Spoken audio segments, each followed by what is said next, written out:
नमस्कार, मैं सिरांधा आप सभी दर्शकों का अन्नदाता कार्यक्रम में स्वागत करती हूं। किसान हमारे देश के अन्नदाता हैं और वे ही हमारे देश के भाग्य विधाता हैं। ऐसे ही भारतीय किसानों को खेती बाड़ी से जुड़ी हुई बहुत सी नई लाभकारी जानकारियां देने के लिए हर रोज सुबह हम आपके साथ आते हैं। तो चलिए कार्यक्रम शुरू करने से पहले देखते हैं क्या है। किसान भाइयों, विशालकाय वृक्षों को बोनापन रूप देकर गमले या प्यालियों में प्राकृतिक रूप से उगाने की कला को बोनसाई कहते हैं। ये जापान की सर्वाधिक लोकप्रिय कला है। भारत में भी पिछले कुछ वर्षों से बोनसाई तैयार करने की कला काफी प्रचलित हुई है। यही कारण है कि आज अपने देश में बोनसाई एक लघु व्यवसाय के रूप में उभर रहा है, क्योंकि अच्छी तैयार की गई बोनसाई को प्राकृतिक प्रेमी मुंह मांगी कीमतों पर खरीद लेते हैं। तो आप किस प्रकार से तैयार करें बोनसाई पौधे, देखिए हमारी ये खास रिपोर्ट।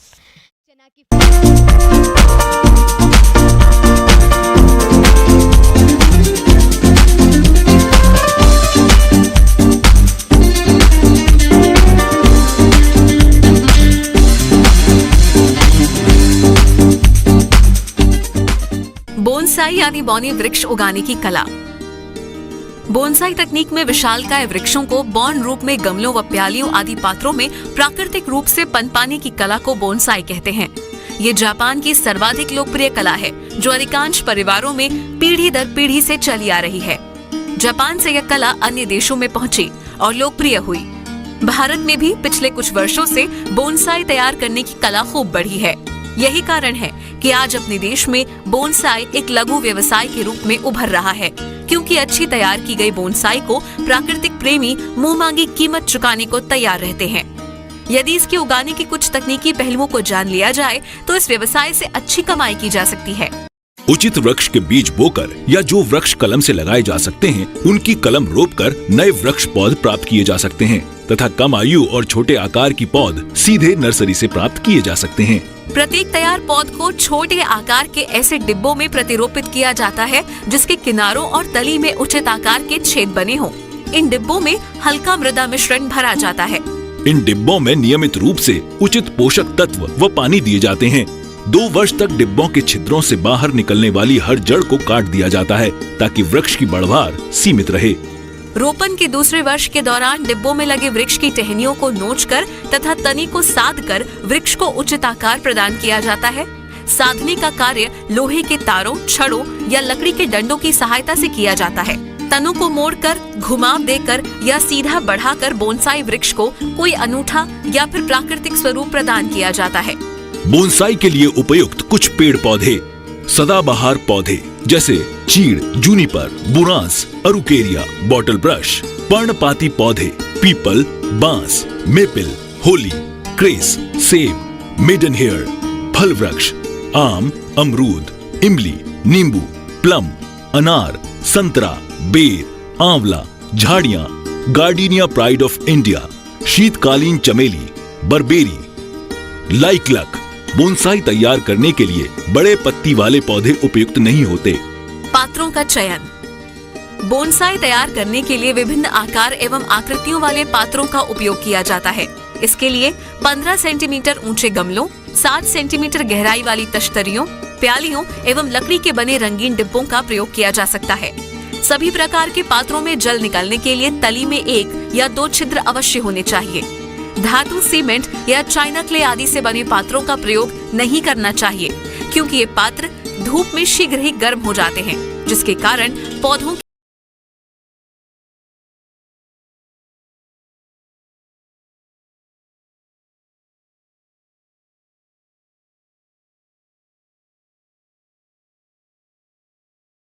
मिट्टी और खाद: बोनसाई वृक्षों को लगाने के लिए पोषक पदार्थों से भरपूर मिट्टी का प्रयोग नहीं करना चाहिए। इसके लिए सदैव कम उर्वरता वाली मिट्टी का प्रयोग करना चाहिए। इसके लिए खाद तैयार करते समय 1 भाग गोबर की सड़ी खाद, 1 भाग पत्ती की पुरानी खाद, 1 भाग मोटी आकार वाली बालू व शेष मिट्टी मिलानी चाहिए। इसमें प्रति पौधे की दर से 1 चम्मच हड्डी का चूर्ण और नीम की खल्ली भी मिलानी चाहिए। पौधे कैसे लगाएं? बोनसाई वृक्षों को लगाने के लिए पौधों को नर्सरी से खरीदा जा सकता है। ऐसे पौधों का चुनाव करना चाहिए जो बहुत कम मिट्टी में छोटे छोटे पात्रों में काफी लंबे अरसे से लगे हों। पौधों को रोपने का सबसे उपयुक्त समय बरसात या फरवरी मार्च का होता है। पौधों को भूमि से अलग करते समय व गमलों में स्थानांतरित करते समय यदि अनावश्यक मिट्टी और जड़ें लगी हो तो अलग कर देना चाहिए। ध्यान रखें कि पौधों की प्रमुख मूसला जड़ को नहीं काटना चाहिए। शुरू में इन पौधों वाले पात्रों को 3-4 दिन तक छायादार स्थान पर रखें। बाद में ऐसे स्थान पर रखें जहां सुबह की धूप 3-4 घंटे तक आती हो। बोनसाई के पात्रों को मिट्टी पर न रखकर पक्के फर्श पर रखना चाहिए। सिंचाई। बोनसाई पौधों को हल्की सिंचाई की आवश्यकता होती है। सिंचाई नियमित रूप से करनी चाहिए। गर्मी अधिक होने पर सुबह शाम पानी दें व पत्तों पर छिड़काव करें।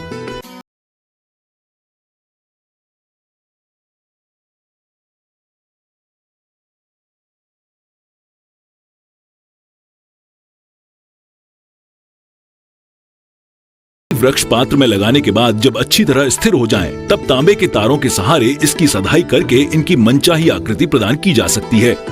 अच्छी आकृति देने के लिए शाखाओं तथा कोपलों को काटकर अलग कर देना चाहिए।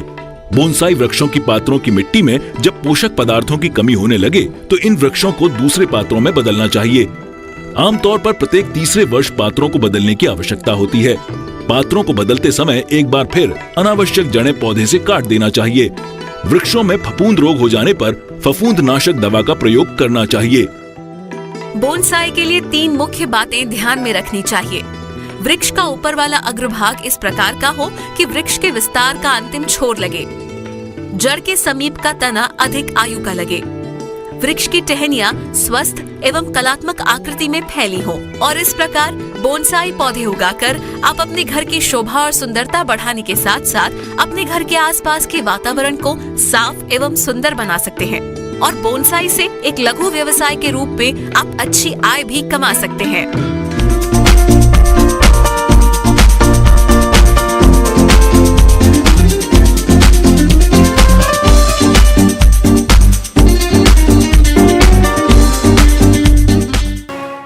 ब्रेक के बाद आप सभी दर्शकों का अन्नदाता कार्यक्रम में एक बार फिर से स्वागत है। चलिए अब रुख करते हैं अगली कड़ी की ओर। हमारे प्रदेश के जो किसान भाई भिंडी की खेती कर रहे हैं, उनकी फसल फलन की अवस्था पर है, लेकिन इस फसल से भिंडी की अधिक पैदावार लेने के लिए कुछ कार्यों को करना जरूरी है। तो किसान भाइयों, आप भिंडी की फसल में कौन कौन से कार्यों को करें, इस बारे में जानकारी के लिए मिलते हैं विषय विशेषज्ञ अजय चौरसिया से। आज आपको मैं भिंडी की खेती के बारे में वर्तमान परिदृश्य में जो फसल खड़ी है उसके बारे में चर्चा करेंगे। तो अब जो है हम चर्चा करेंगे खरपतवार प्रबंधन के बारे में। तो खरपतवार प्रबंधन के लिए जो है हमको जानना चाहिए कि आपके जो खेत में किस किस प्रकार के खरपतवार है और उसका नियंत्रण कैसे करना है। तो आप जो है रासायनिक नियंत्रण की तरफ ना जा कर के इसका जो है यांत्रिक विधियों के द्वारा इसका निदान करें तो ज़्यादा अच्छा होगा और जो आपकी मृदा है वो बहुत स्वस्थ बनी रहेगी। तो इसके लिए आप जो है व्हील हो आपकी जो खुरपी यांत्रिक विधियों का उपयोग करके और खरपतवार का प्रबंधन कर सकते हैं। रासायनिक विधियों का उपयोग कम ही करें तो ज़्यादा अच्छा होगा और इसमें जो है आपकी जो मृदा का जो स्वास्थ्य है बरकरार रहेगा और आप जो है अच्छा उत्पादन पा सकते हैं।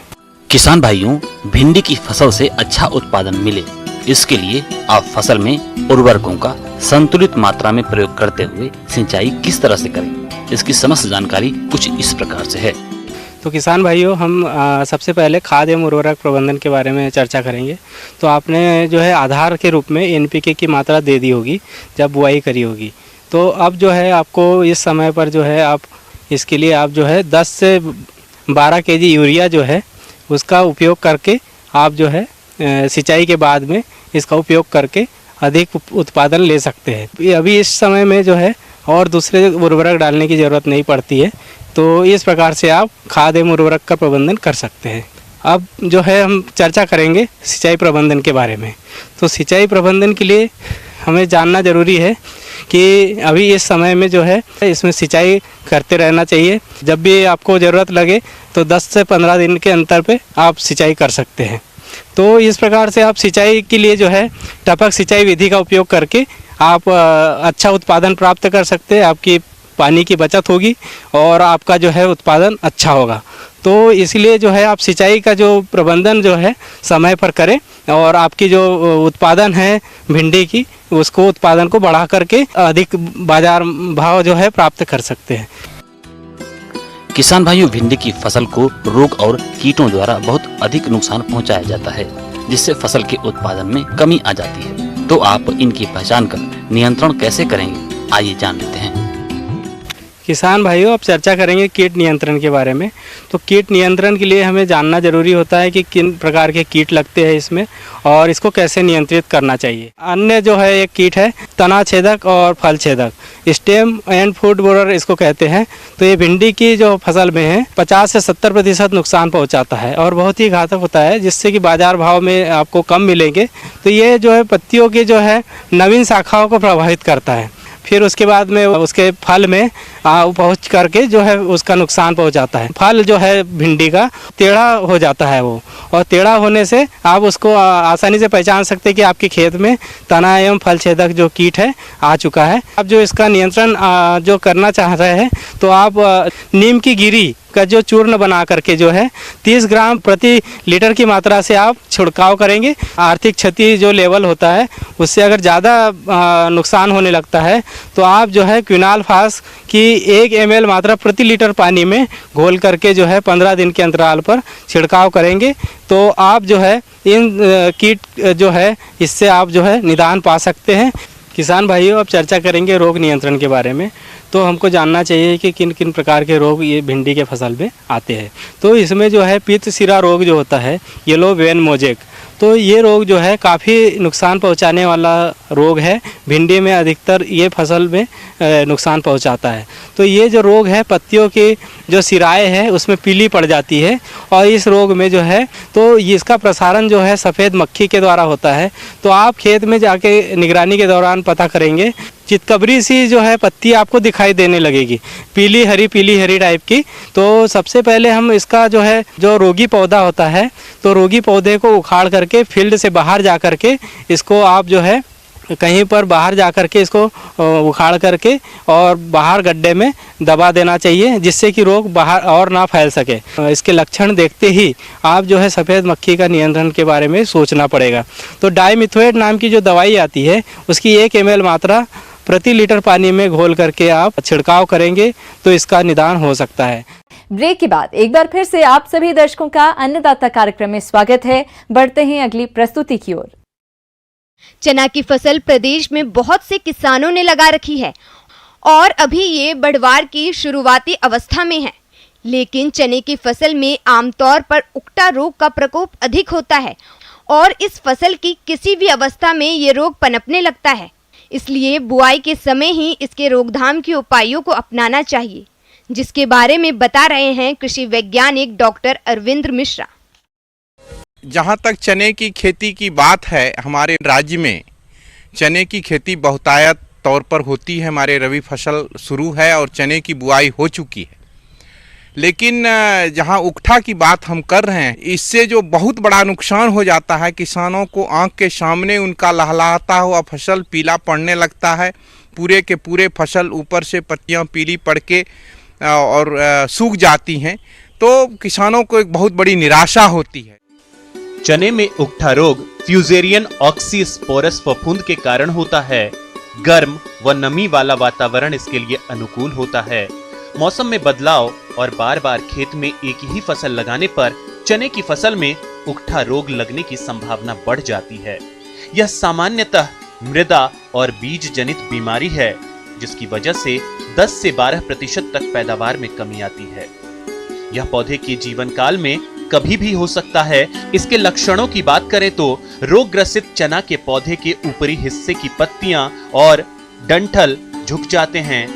चना का पौधा सूखना शुरू कर देता है और मरने के लक्षण दिखाई देने लगते हैं।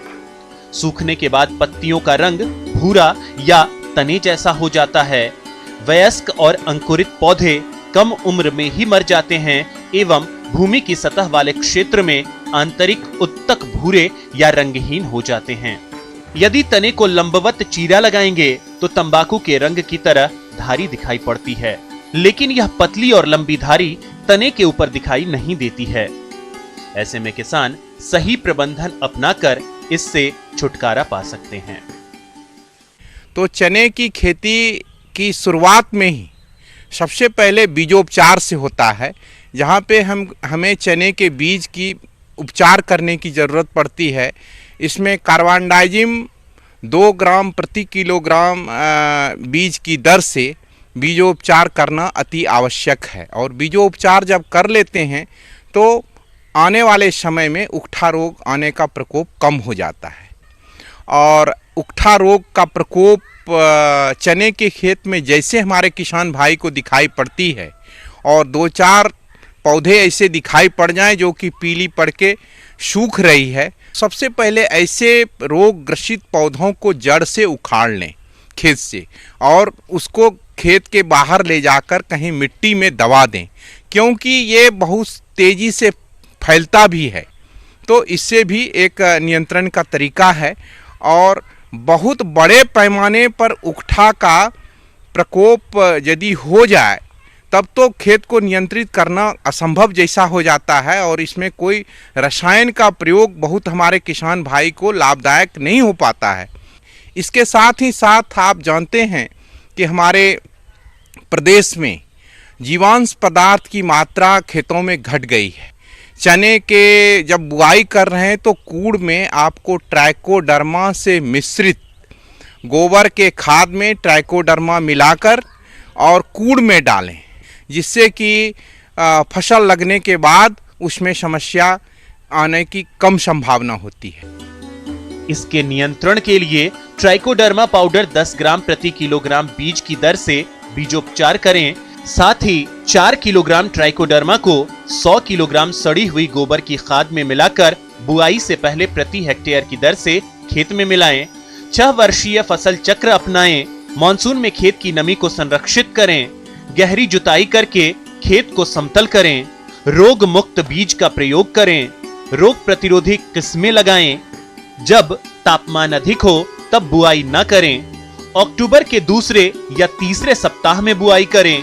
खड़ी फसल में रोग के लक्षण दिखाई देने पर कार्बेंडाजिम 50 WP 0.2% घोल का पौधों के जड़ क्षेत्र में छिड़काव करें। हमारे किसान भाइयों के लिए संदेश है कि वो बताए गए विधि द्वारा बीजोपचार अवश्य करें और साथ ही साथ ट्राइकोडर्मा का प्रयोग गोबर खाद के साथ अवश्य करें ताकि उकठा रोग पर प्रभावी नियंत्रण किया जा सके।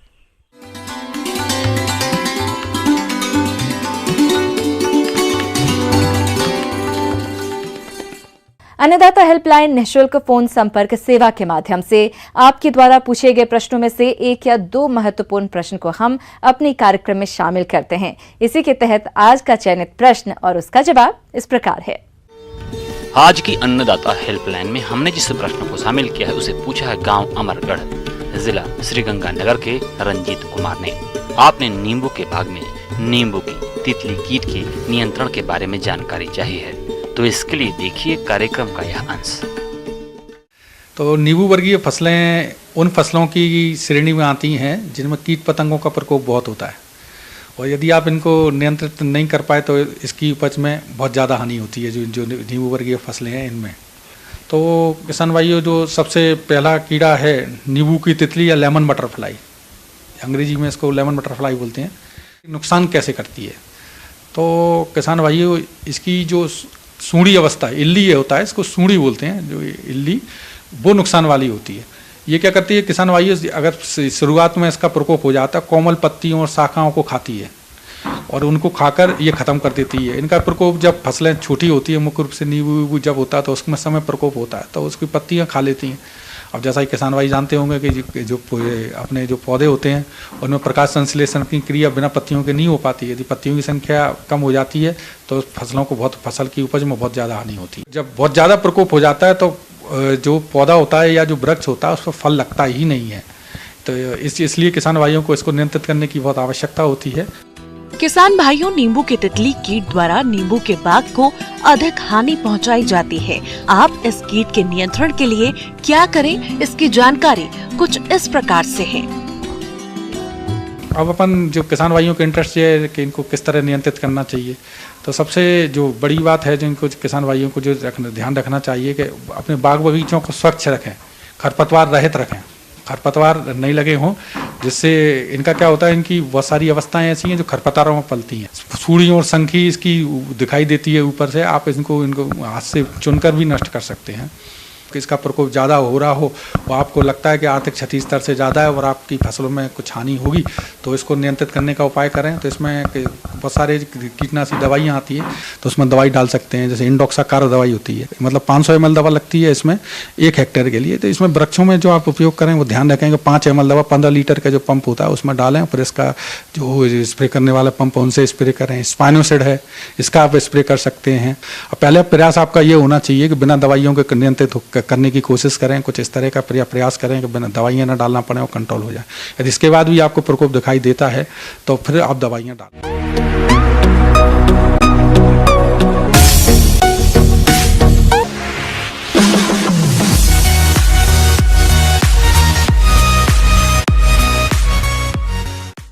आइए अब एक नजर डालते हैं राज्य की कुछ चुनी हुई मंडियों की प्रमुख फसलों के बाजार भाव पर।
किसान भाइयों, अन्नदाता आपकी सेवा के लिए संकल्परत है। कृषि संबंधित समस्या एवं सुझावों के लिए आप हमें इस पते पर संपर्क कर सकते हैं। प्रोड्यूसर अन्नदाता, news 18 Rajasthan, Ramoji film city, Hyderabad 501512।